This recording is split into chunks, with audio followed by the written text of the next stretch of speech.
옆에 사람하고 인사합시다. 주의 이름으로 사랑하고 축복합니다. 다시 한번 해봐요. 주의 이름으로 사랑하고 축복합니다. 이렇게 2번 했는데도 안 하는 사람은 3번 시켜도 안 하더라고요. 그죠? 말씀 봅시다. 창세기 22장 1절부터 18절까지인데 1절, 12절, 18절만 봅니다. 1절, 12절, 18절. 그럼 답이 나오니까. 자, 1절 시작.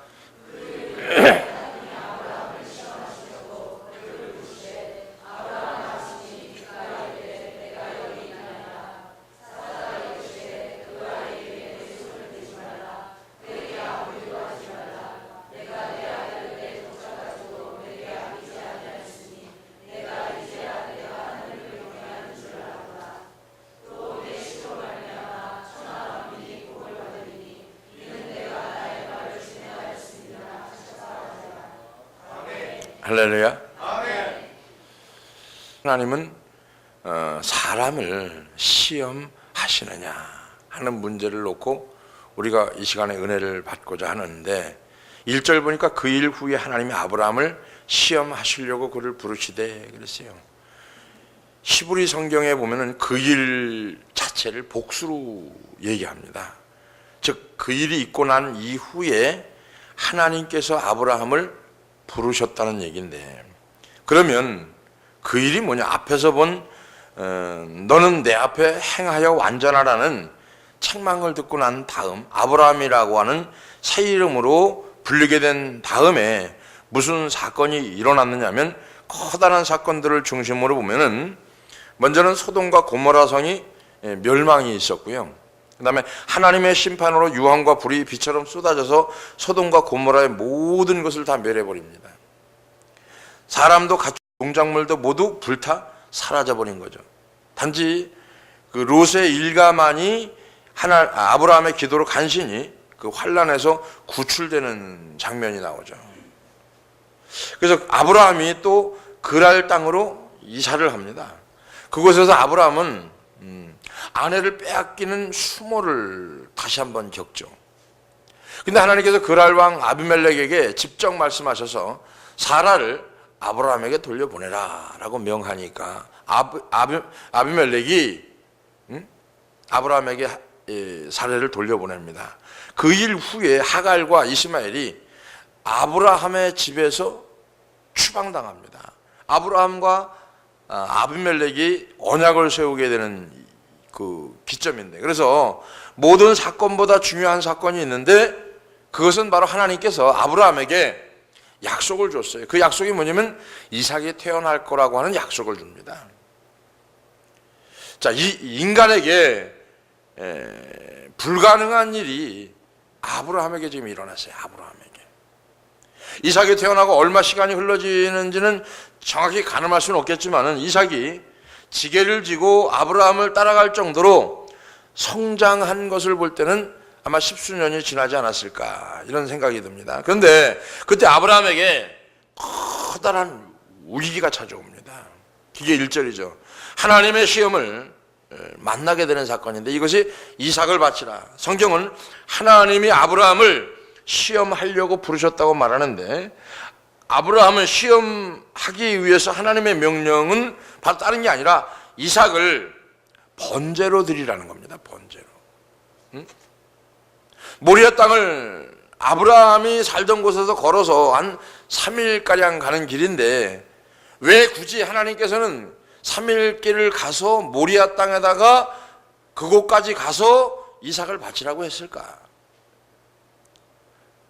어떤 사람들, 학자들은 아브라함이 이삭을 바쳤던 그 장소가 예수님이 십자가에서 못 박혀 죽으신 장소와 동일하다라고 주장을 합니다. 그 사실을 고고학적으로 논증하기도 합니다. 그 주장이 사실이라고 하면은 이삭이 아브라함의 손에 이끌려서 모리아산으로 올라가 제물에 드려지는 이 장면은 후일 예수 그리스도께서 오셔서 일체의 순종으로 자기 자신을 하나님 앞에 제물로 드릴 십자가 사건의 훌륭한 예표가 됩니다. 구속 사건이죠. 어쩌든 간에 하나님은 아브라함에게 사랑하는 아들 독자 이삭을 제물로 바치라는 거예요. 하나님이 요구하시는 제사는 번제로 불로 태워 하나님 앞에 드려라 이거거든요. 살아있는 짐승을 불로 태울 수 없기 때문에 번제를 드릴 때는 먼저 제물에 피를 흘려야 했습니다. 제물에 먼저 죽인 다음에, 이 제사법은 모세의 율법에 나오는 것이고 제사의 예법은 그 세세한 항목에 있어서 달라질지는 몰라도 기본적으로는 거의 동일한 겁니다. 근데 이런 추론으로 본다고 하면은 우리는 더 끔찍한 그 상상 속으로 들어갈 수가 있는데, 왜냐하면 하나님이 모세에게 주신 번제의 예법은 짐승을 죽여서 그대로 불태우면 되는 게 아닙니다. 죽인 다음에 그 짐승을 해체해야 됩니다. 그리고 제사에 쓸 수 있는 것과 없는 것을 구별해서 각을 떼야 됩니다. 그리고 나서 하나님 앞에 바쳐지는 거예요. 만약 아브라함이 알고 있던 번제가 이런 예법이라고 했으면 아브라함 입장에서 이삭을 바치라는 하나님의 명령을 들었을 적에는 아브라함은 아마 상상할 수 없을 정도로 엄청난 큰 충격을 받았을지도 모릅니다.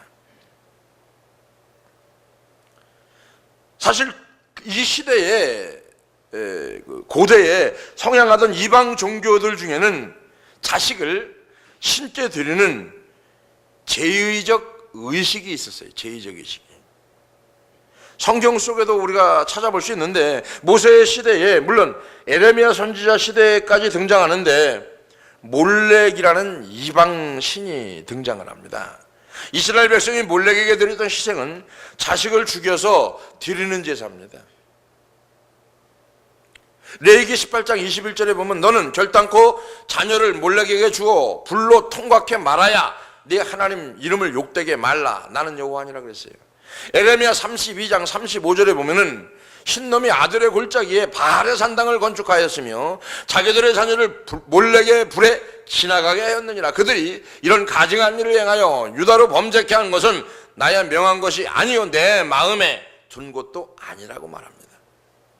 고고학적 발굴에 의하면은 주물로 우상의 형상을 만들고, 주물로, 그 다음에 그 안에다가 아이를 집어넣고 봉한 다음에 불에 구워서 드리는 제사법이라는 거죠.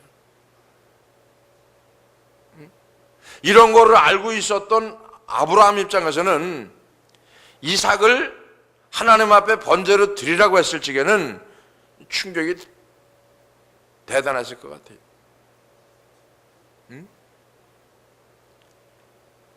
아브라함 입장에서는 그 시대 고고학으로 보면은 인신제사, 사람으로 제사 드리는 것이 아브라함 입장은 낯선 것이 아니었거든요.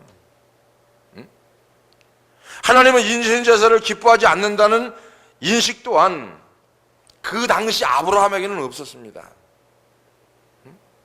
하나님의 말씀하신 말을 번복하거나 말씀하신 말을 지키지 않는 분이 아니심을 아브라함은 알고 있었는데, 이삭을 제물로 바치라는 하나님의 명령을 받고 아브라함은 말할 수 없는 슬픔과 고통을 아마 느꼈을 거예요. 근데 여기서 침묵하면서 아브라함이 하나님의 명령에 순종합니다. 상황에, 계산에, 방법에 안 맞아도. 우리 여기에서 내 생각에, 내 방법에, 내 계산에 맞아야 순종을 하는데, 아브라함은 이런 상황에서 자기 계산과 방법에 맞지 않아도 순종을 합니다. 이삭이 왜 희생 제물이 되어야 하는 이유도 하나님께 묻지 않습니다. 그저 묵묵히 번제를 올릴 채비를 하고 모리아산으로 3일길을 행합니다. 자, 여기서 시험을 당한 거냐 아니면 시험을 받는 거냐. 그런데 한 가지 중요한 의문이 대두되는 게 뭐냐면은, 하나님은 인간을 절대로 시험하시는 분이 아니다. 절대로 하나님은 인간을 시험하시는 분이 아니라는 거예요.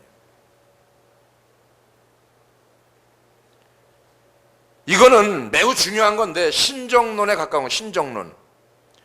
신정론의 문제가 거론되지 않을 수 없는 이 본문인데, 본문은 하나님의 아브라함을 시험하기에 부르셨다고 진술하고 있는데, 야고보서에 보면은 이런 말씀이 있습니다. 야고보서 1장 13절 14절에 보면은 사람이 시험을 받을 때에 내가 하나님께 시험을 받는다 하지 말지니 하나님은 악에게 시험을 받지도 아니하시고 친히 아무도 시험하지 아니하시느니라. 오직 각 사람이 시험을 받는 것은 자기 욕심에 끌려 미혹됨이니. 할렐루야. 아멘. 자, 이 말씀하고 오늘 창세기 22장 1절 말씀하고 이렇게 딱 보면은 정반대거든요. 하나님은 시험을 안 한다고 그랬는데, 자, 창세기 22장 1절에서는 하나님을 시험하려고 아브라함을 불렀다는 얘기예요.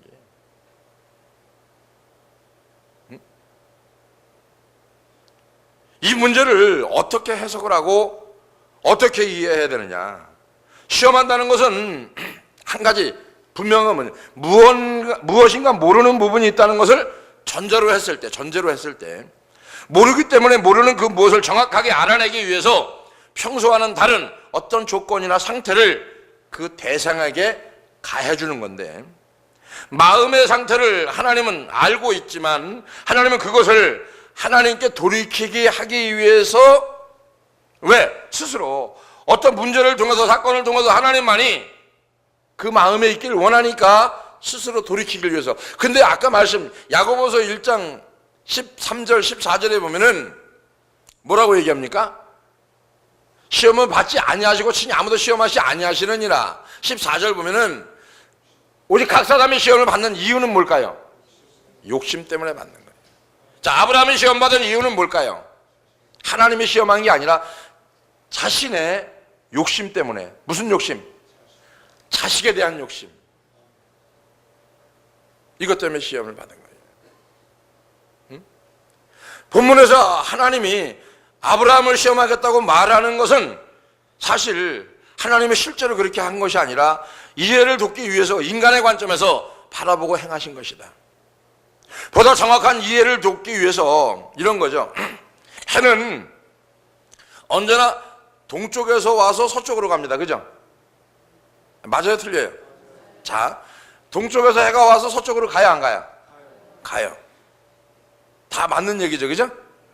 근데 지구에 살고 있는 우리의 관점에서 볼 때는 이거 우리의 관점으로만 해당되는 거예요. 이거는.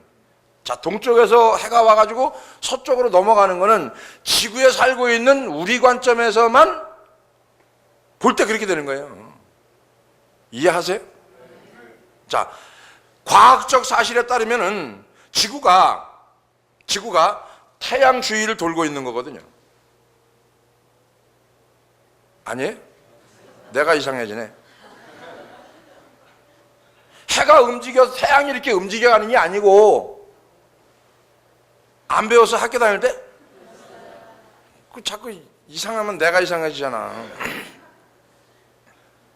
자, 지구에 있는 내 입장에서 보면 동쪽에서 해가 서쪽으로 넘어간 거예요. 우리의 관점으로는. 근데 태양은 가만히 있는데 지구가 도는 거예요. 이거 안 믿어요?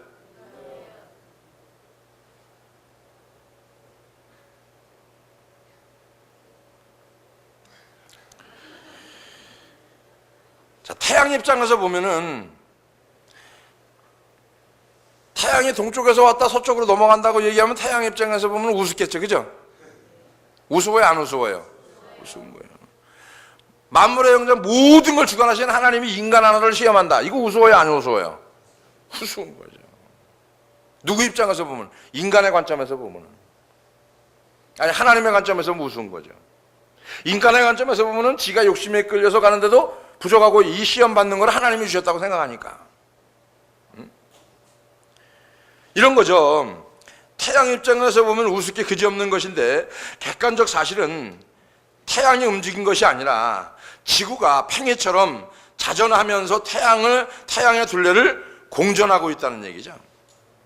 하나님은 인간을 시험하지 않는데, 그리고 이것은 아브라함의 경우도 마찬가지인데, 사실 창세기 문맥만 세심하게 읽어봐도 그 명령이 아브라함에게 시험된 것은 하나님이 그를 시험하고자 하셨기 때문이 아니라 아브라함이 스스로 자기 욕심에 끌려서 되었기 때문임을 우리는 성경에서 찾아볼 수 있거든요. 이삭은 전적으로 하나님이 주신 아들입니다.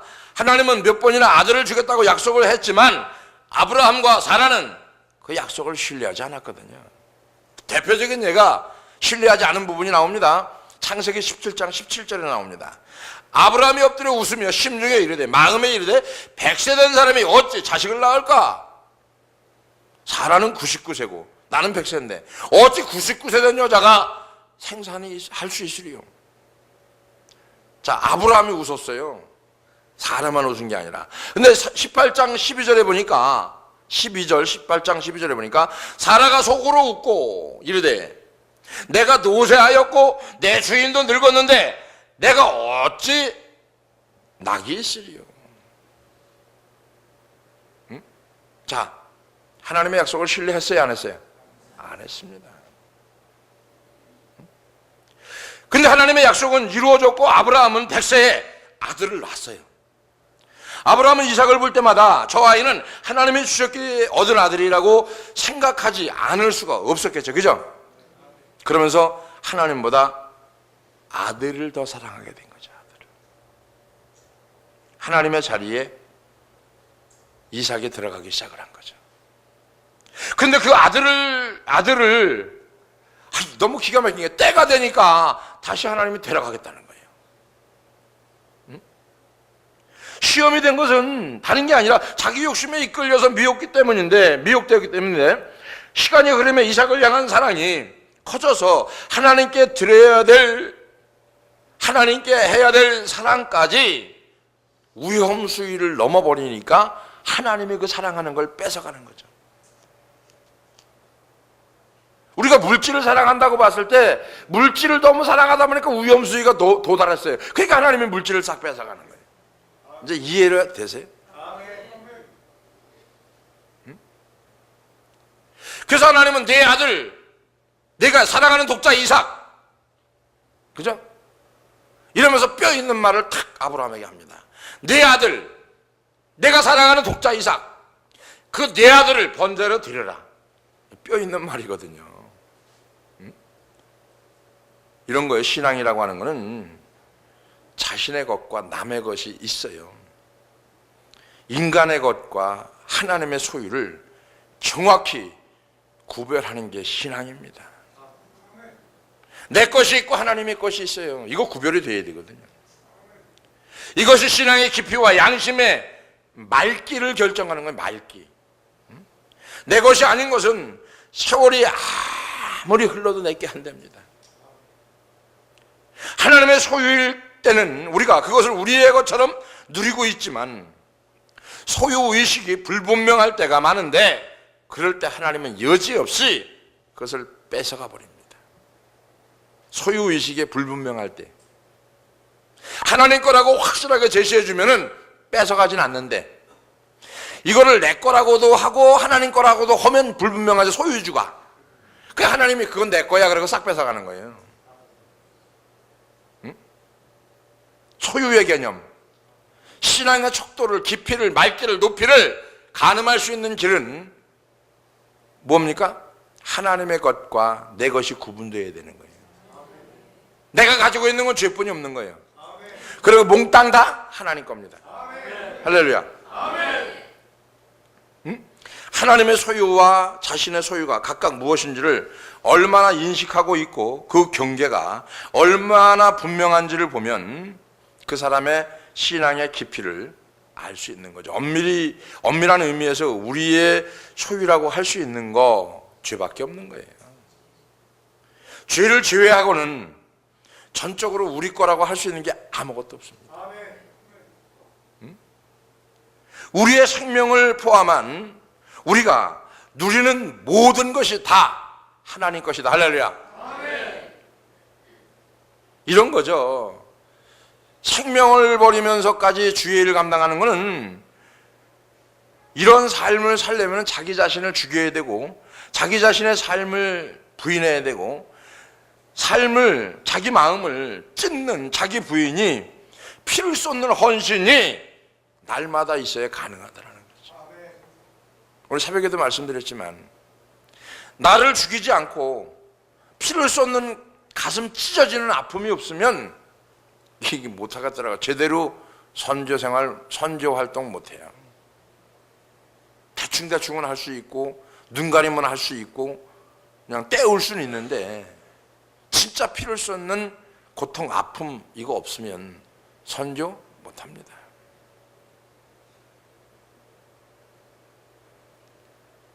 그것이 어려워도 그렇게 살아가야 되는 게 그리스도인의 삶이라고 하는 거예요. 우리가 아무리 많은 은혜를 받아도 소유에 대한 개념이 정확하지 않으면 시험은 계속 오는 거예요. 내 것이 아닌 것은 내 것이 아니라고 인정해야 되고 자기 욕심에 미혹되어서 내 것이 아닌 것에 지나치게 집착하면 필연적으로 아브라함 마냥 시험에 빠질 수밖에 없는 거예요. 하나님은 나에겐 너무 하시는 것 같고 하나님의 요구가 부당해 보이더라도 아닙니다. 그걸 털어버려야 돼요. 하나님께 섭섭한 마음을 갖는 것은 우리 인생의 문제를 해결하는데 절대 아무런 도움이 되지 않아요. 내가 아무리 하나님께 섭섭해도요 내 인생의 신앙에 도움이 요만큼도 안 된다니까요.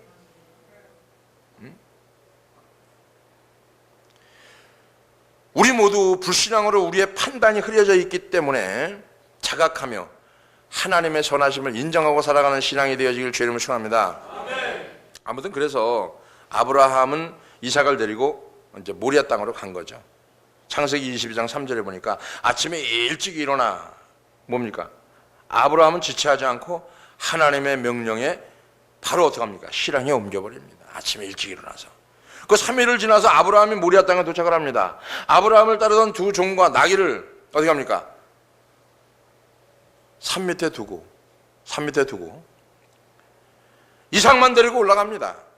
이때 이삭이 묻습니다. 22장 7절에 보니까 불과 나무는 있거니와 범죄할 어린 양이 어디 있습니까?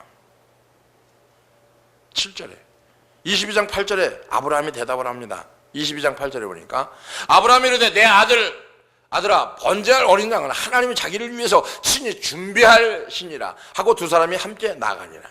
아브라함의 순종은 너무너무 놀라운데 더 놀라운 거는요 이삭 역시 대단한 믿음이라고 하는 거예요. 이 질문 이후에 이삭은 더 이상 아브라함에게 묻지 않습니다. 나무를 주고 산을 오를 정도로 장성한 이삭에게 노쇠할 나이 먹은 아버지를 제압할 힘이 없었겠어요? 치고 도망갈 수도 있고 제압할 수도 있고. 그런데 이삭은 아버지가 결박하는데도 가만히 있었어요. 제단 위에 자신을 놓는데도 가만히 따릅니다. 결국 아브라함이 칼을 들고 이삭을 죽이려고 합니다. 아브라함은 단지 하나님의 말씀에 순종해서 약속하신 바를 이루시는 하나님에게 순종을 합니다. 자, 히브리서 11장 17절에 보니까 아브라함은 시험을 받을 때에 믿음으로 이삭을 드렸으니 저는 약속을 받은 자로 돼 그 독생자를 드렸느니라 그랬어요. 여기서 자기 욕심에 끌려서 미혹되었고 아브라함의 마음에 제자리를 찾는 것을 보게 되는데, 자, 제자리를 찾아가는 거죠. 이제 다시 원점으로 돌아가는 거예요. 뭐 때문에? 하나님의 명령에 순종함으로 인해서 어그러졌던, 미혹되어 있던, 깎으로 가 있던 신앙을 바로 세워가는 거예요 지금. 이삭을 사랑하던 아들이지만 하나님보다 더 사랑할 대상이 아님을 깨달은 거죠. 하나님 역시 아브라함의 믿음을 확인을 합니다. 그래서 하나님은 아브라함이 기대한 그 이상의 행동, 즉 죽은 이삭을 살리는 것이 아니라 아예 그 이삭을 죽이지 못하도록 막으시는 놀라운 은혜를 아브라함에게 줍니다. 12절 보니까 하나님의 두 가지 바라보심이 있죠. 12절 보니까 사자가 가라사대 그 아이에게 네 손을 대지 말라. 아무 일도 그에게 하지 말라. 네가 네 아들 네 독자라도 내게 아끼지 아니하였으니 내가 이제야 네가 하나님을 경외하는 줄 아노라.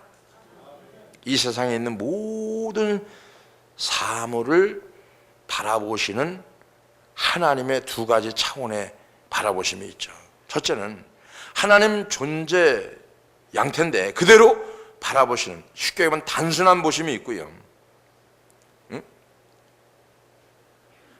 어떤 사물이나 사건을 보실 때 시공간이나 인간관계에서 매이지 않고 단번에 모든 것을 파악하는 거. 그러니까 보여지는 것을 보는가 하면은 시공간을 초월해서 바깥에 있는 것도 우리는 보이지 않지만 주님은 그걸 보고 있다. 우리 마음속까지 보고 있다. 할렐루야. 그런 얘기죠. 인간의 봄은 시간적 한계에 부딪히고 공간적 한계에 부딪히고 그죠? 이런 거지만 하나님은 감추어진 것이 없이 모든 것을 다 보실 수 있다. 할렐루야. 인간의 잘못된 부분은, 인간의 잘못된 부분을 바로잡기 위해서 하나님은 우리의 모든 것을 아시지만은 그대로 두시고 잘못된 거 알아요. 근데 그대로 두시고 따라합시다. 스스로 돌이키기를 원하신다. 그거예요, 그거. 그게 믿음이 성장되는 거. 그러고 난 다음에 왜 돌이키기를 원하시는 거? 그래서 하나님은 그것을 통해서 어떻게 합니까? 그것을 통해서 영광을 받기를 원하신다. 하나님은 우리의 마음과 영혼의 털끝만한 흔들림까지도 이미 하나님은 파악하고 있다는 것이죠. 하나님의 관점에서는 예상 외의 행동이나 태도라고 하는 것이 있을 수가 없고, 하나님은 이미 알고 있지만 그곳에서, 그 사건에서, 그 고통에서 스스로 돌이켜 돌아서서 하나님께 올 때까지 하나님은 끝까지 기다리신다는 거예요. 그래서 하나님은 모든 것을 우리 마음에 두도록 허락하셨다. 할렐루야. 아멘. 그러면 하나님이 지금 두 번째, 큰 거로 두 번째 나에게 요구하시는 건 뭘까?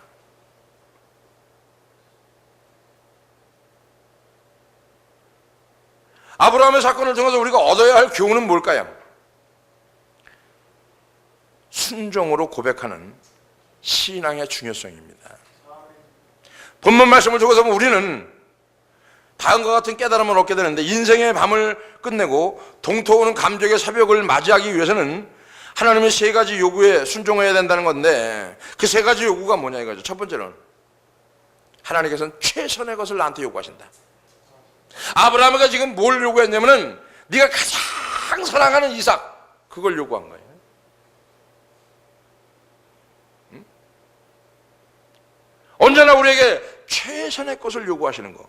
아브라함이 소중하게 여기던 이삭만이 아니고, 아브라함의 모든 소유 중에 아브라함이 가장 중요하게 생각하고 아끼던 게 뭐였을까? 아내였을까? 양이 1000마리였을까? 아니란 얘기죠. 아브라함에게 가장 소중한 것은 이삭이기 때문에 이삭을 요구하셨죠.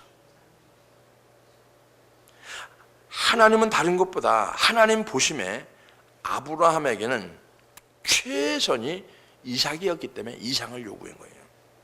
이런 거죠.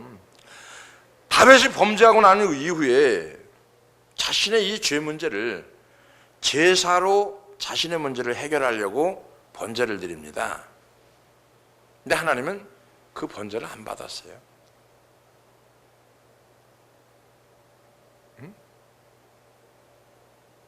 하나님이 다윗에게 바라는 건 제사가 아니었거든요. 시편 51편 16절 17절에 나와 있는데, 주께서는 제사를 기뻐하지 아니하시느니 그렇지 아니하면 내가 드렸을 것이라. 주는 번제를 기뻐하지 아니하시나이다.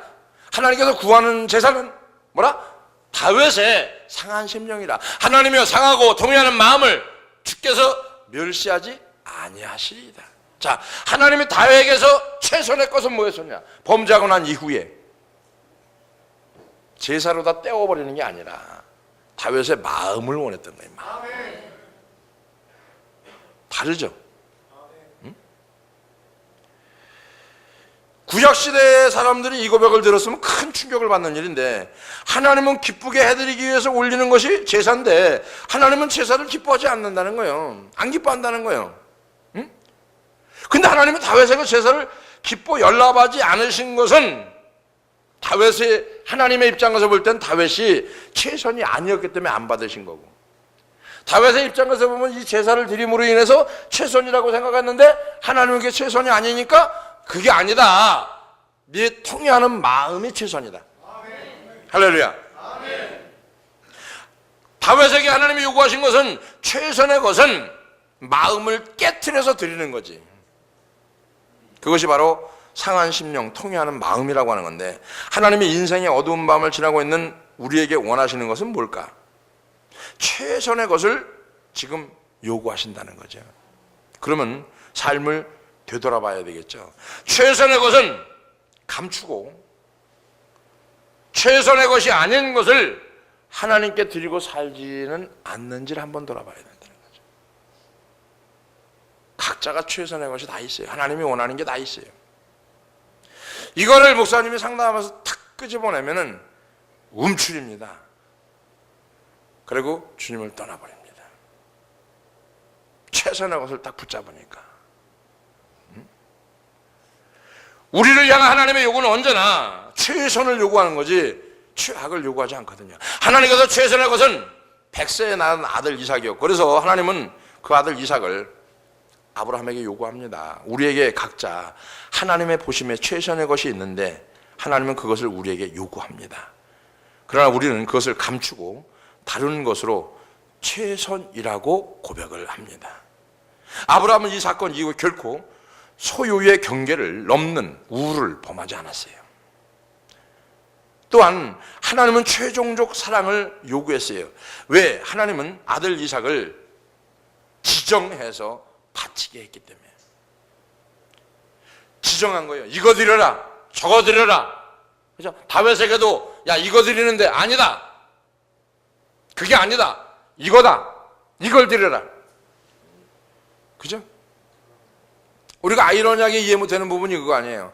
목사님이 가끔 이거 드려야 돼, 이렇게 드려야 돼 그러면 그런 하나님이 있냐고 물어보는 사람도 있더라고요. 있잖아요, 본문에. 응? 있다니까요. 응? 인간의 마음속에 최종적인 사랑을 받을 수 있는 대상은 오직 하나님뿐이고, 아브라함은 이삭을 향한 사랑이 지나치게 깊어져서 하나님의 영광을 위해 주신 아들 이삭이 아니라 이삭을 위해 일하시는 하나님으로 전락을 한 거죠. 그러니까 하나님이 우선이 아니라 이삭이 우선이 되다 보니까 이삭을 위해서 하나님이 일하시는 거예요. 하나님을 위해서 우리가 일하는 게 아니라 우리가 이렇게 바라보면 되니까 나를 위해서 하나님이 일하시는 거예요. 아니에요. 우리가 하나님을 위해서 일하는 거예요. 우리가 착각에 빠지는 게 뭐냐면은 하나님이 이렇게 해주세요, 나를 위해서 하나님이 일하시는 분위로 전락시켜버리는 거예요. 하나님 이거 싫어합니다. 응? 아브라함의 잘못된 사랑이 올바른 질서를 어떻게 보면 허물고 있는 거죠. 질서를. 잘못된 사랑은 질서를 허물어버리는 거거든요. 자, 그런 것 때문에 하나님께서 최종적 사랑인 이삭을 아브라함에게 요구를 한 겁니다. 그리스도인이 인생의 벼랑 끝까지 내몰리게 되는 이유는 대부분 하나님의 사랑의 올바른 질서가 허물어져 있기 때문에 벼랑 끝으로 내몰리는 거예요. 질서가 어긋났기 때문에. 무슨 질서? 하나님을 사랑하는 질서가 잘못된 거예요. 응? 자신의 행복, 물질의 풍요, 세상의 명예, 이런 것들이 최종적인 사랑이 되는 한 인생의 어두운 밤은 절대로 끝나지 않습니다. 잠시 빛이 보이는 것 같다가도 다시 어둠 속으로 들어가는 거고요. 들어가고 잠시 상황이 호전되는 것 같다가도 다시 어둠 속으로 나쁜 상황으로 들어가고 마는 게 계속해서 반복되는 거예요. 빛이 보이다 없어지고 보이다 없어지고 해결되는 것 같고 상황이 호전되는 것 같은데 계속 악순환이 되는 거예요. 이게 뭐예요? 하나님의 사랑을 그 속에서 지워버렸기 때문에. 그럼 어떻게 해야 돼요? 하나님은 지금 이걸 요구하시는데 뭘 요구하는 거예요? 상한 심령, 통해하는 마음, 이거 요구하시는 거예요. 응? 우리가 우리의 마음속 최종적 사랑인 것을 하나님 앞에 내려놓고 하나님을 다시 그 최종적 사랑의 자리로 올려드리는 거. 말씀의 은혜를 받아도 갑자기 상황이 호전되는 것 같아도 그것은 잠시, 쉬운 말로 이런 거예요. 폭풍을 잠시 잠재운 거지, 땜질하는 거지 해결책은 아니라는 거죠. 땜질은 할 수 있어요. 땜질은 해결이 안 나요. 응? 잠시는 벗어나는 것 같아도 이내 또 다른 벼랑 끝으로 몰리게 됩니다. 제가 수없이 경험한 거예요. 응? 회개는 하나님보다 나를 더 사랑하는 것, 그 모든 것을 인정하고 깨트려 버리는 겁니다. 회개는. 아브라함에게 최종적 사랑은 이삭이었지만 오늘날 대부분 그리스도인들에게 최종적 사랑은 뭘까요? 물질일까요? 아내일까요? 자식일까요? 아닙니다. 오늘날 그리스도인들에게 최종적 사랑은요, 자기 자신입니다. 하나님을 따르는 삶은 자기 자신을 배반하는 것부터 하나님을 따라가는 거예요. 내가 나를 배신하지 않으면 하나님 못 따라갑니다. 내가 내 자신을 죽이는 거, 이게 나를 배신하는 거거든요. 뿌리 깊은 자기 자신의 사랑과 결별하는 거, 이게 회개입니다. 하나님을 향해 가는 사람은 뚜렷한 목표가 있어요. 그러나 하나님을 떠난 사람에게는 절대로 목표가 없습니다. 세상적 목표가 목표라고요? 하나님은 그거 원하지 않습니다. 그 사람이 있다 하더라도 세상적 목표겠죠. 그것 때문에 신앙생활을 하는 거겠죠. 그것이 불신앙의 자아가 우리를 이끄는 궁극적 규결되어지는 건데, 우리는 자기 자아와 과감하게 자기 자신과 결별해야 된다. 아멘. 이것이 회개입니다. 할렐루야. 아멘. 나의 생각보다 하나님의 생각을, 나의 뜻보다 하나님의 뜻을, 내가 좋아하는 것보다는 하나님이 좋아하는 것, 기뻐하는 것을 선택해야 된다. 이 쉽진 않습니다. 내가 좋아하는 건 눌러 앉아있고 편하게 쉬고 한국에 있는 거예요.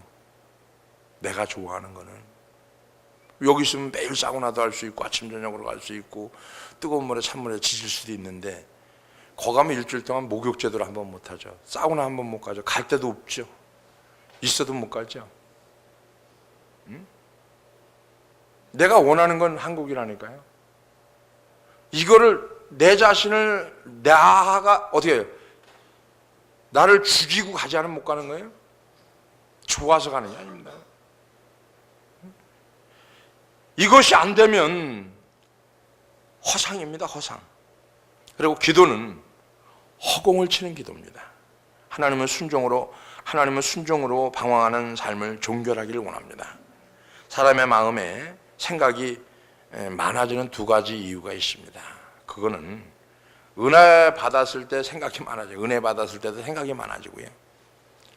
더 생각이 많아질 때는 언제냐면 시험 들었을 때 생각이 참 많아져요. 그죠? 너무 정확히 꼬집나? 아니, 은혜 받아도 생각이 많아져요. 그리고 시험 들었을 때 이 생각보다 더 많아져요. 응? 이런 거죠. 지구 위에서는 결코 중력의 영향에서 벗어날 수가 없는 것처럼 모든 인간은 죄의 영향에서 못 벗어납니다. 벗어날 수가 없어요.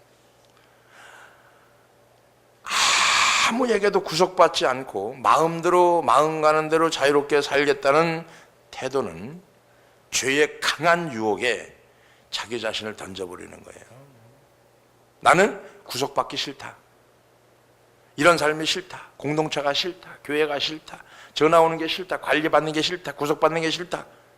이건요, 방종입니다. 방종. 방종의 결과는 저주입니다. 응? 하나님의 말씀, 예수 그리스도의 복음에 우리 삶을 맞춰가는 것은 표면적으로는 자유를 버린 것 같아요. 내가 자유를 버린 것 같아요. 그죠? 부자유를 선택한 것 같습니다. 억압된 걸 선택한 것 같고 결박된 것 같은데, 그러나 하나님의 말씀에 제대로 붙들려 살면은 비로소 그 속에서 참된 자유를 누릴 수가 있는 거예요. 진짜 자유는 말씀에 딱 붙들릴 때 자유가 있는 거예요. 우리를 유혹하는 세상의 영향력으로부터 자유로울 수 있는 것은 말씀에 붙들리는 거예요. 세상의 영향력이 뭡니까? 물질이 될 수 있고, 그죠? 여러 가지가 될 수 있잖아요. 환경이 될 수도 있고, 어떤 문제가 될 수도 있고. 거기서 자유로울 수 있는 방법, 마음이 가장 편하고 즐거울 수 있는 방법, 말씀에 붙들려 사는 거. 그 이상은 없어요. 인간이 겪는 모든 결핍, 방황은요, 하나님의 말씀에 귀를 기울이고 그 명령에 순종할 때만 방황이 끝이 납니다. 그 문제도 끝이 나고. 아브라함은 순종함으로 하나님의 시험을 종결시켜버렸어요. 아브라함은 순종함으로 신앙의 방황 또한 종결시켜버립니다. 방황을 끝낼 수 있는 방법 한 가지가 있다고 하면은 그 순종뿐이 없어요. 인간의 방황은 순종함으로 끝낼 수 있는 거고, 방황을 주신 바 은혜를 따라 하나님 말씀에 순종할 때 그것이 종결되어지고요. 어떤 경우에도 순종을 해도 지금까지 잘못된 것이 너무나 많기 때문에 아무런 변화도 일어나지 않는다. 그러나 당장은 실마리가 보이지 않더라도 지금 순종하면 반드시 해결의 실마리가 보이게 되는 줄 믿어지면 아멘 합시다. 그럼 하나님께서 거기서부터 이제 문제를 풀어가기 시작을 하는 거예요. 그 전에 보면은 우리 어머님이 어서 실타래를 많이 갖고 와요. 실타래를. 그래갖고 붙잡으라는 거예요. 엉켜요. 실패로 감아요. 아, 이거 잘라가지고 그냥 이렇게 막 다 끝이 있어. 그러면서 이걸 뺐다가 집어넣었다 뺐다 집어넣었다. 그리고 1시간 이상 하면은 그 끝에 실이 나와요. 뭔 얘기인지 못 알아들어요?